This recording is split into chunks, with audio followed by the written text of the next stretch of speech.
ابھی کچھ دیر پہلے نا ایک دوست کا فون آیا، تو وہ مجھے بتا رہے تھے کہ ہمارے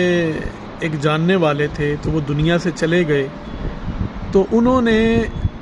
جانے سے پہلے اپنے ایک بھائی کے متعلق یہ وصیت کر کے گئے اپنے بچوں کو کہ مرنے کے بعد میرا منہ نہ اس کو دیکھنے دیا جائے۔ تو میں بھی اپنے ایک دوست کی بات سے حیران ہوا۔ میں نے اس سے پوچھا کہ ایسا انہوں نے کیا یعنی کہ جرم کیا تھا ان کے بھائی نے؟ تو وہ کہہ رہے تھے جی ان کا جرم یہ تھا کہ کوئی آباء و اجداد کی کوئی جائیداد کا مسئلہ چل رہا تھا، جس کی وجہ سے ان کی یہ نفرت اس قدر بڑھ گئی۔ تو میں آپ سے اس بات کو سننے کے بعد اصل میں آپ سے یہ بات کرنا چاہتا ہوں، جہاں تک ہماری آواز پہنچے، کہ خدا را کبھی بھی اس مادی دنیا کے پیچھے اپنوں کو نہ چھوڑیں، اور احساس کا اس طرح مر جانا یہ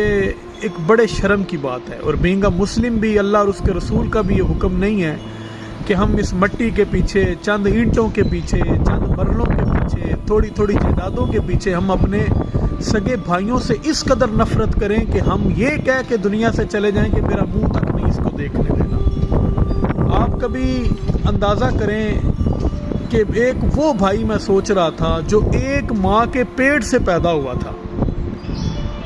اور ان کا باپ ایک ہے، ان کی ماں ایک ہے، کس طرح کوئی بھائی اس چیز کا حوصلہ کر سکتا ہے، یا کس طرح اس نے اتنا بڑا کلیجہ یا جگرا کر کے یہ بات کہی ہے؟ اور پھر ویسے بھی یہ جو زمین ہے، یہ جو جائیدادیں ہیں، ہمارے موسٹلی ہم دیکھتے ہیں تو ہمارے جھگڑے انہی باتوں کے اوپر ہیں، لیکن کبھی آپ ان کی حقیقت دیکھیں تو جو چیز کبھی ہمارے پردادا کی تھی، دادا کی ہو گئی تو آگے پھر وہ والد صاحب کے پاس آ گئی، والد صاحب کے پاس آ گئی تو اس کے بعد بچوں کے پاس آ جائے گی۔ تو پھر اس حقیقت کو سمجھیں کہ وہ زمینیں جن کے لیے ہم اپنے خون اس قدر سفید کر لیتے ہیں کہ سگے بھائیوں کو مرنے سے پہلے، مرنے کے بعد ان کا چہرہ بھی نہ دیکھنے کی وصیت کر جاتے ہیں، اس کی حقیقت یہ ہے کہ پھر اس زمین کا اصل مالک کون ہے؟ کہ کبھی تو وہ پردادا کے پاس تھی، پھر دادا کے پاس آئی، پھر باپ کے، پھر بچوں کے آگے چلی جائے گی۔ تو اس کا مطلب ہے اس دنیا کی حقیقت کچھ نہیں ہے۔ تو اس لیے ان مادی چیزوں کے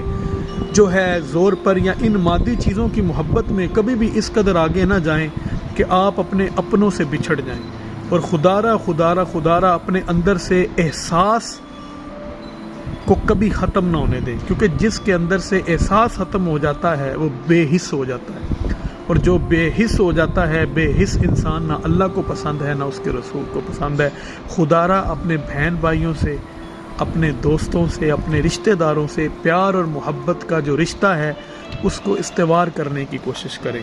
اس کو قائم و دائم رکھنے کی کوشش کریں، چاہے کہ ہم اس کو اشیاء کے پیچھے ہم اس کو ختم کر دیں۔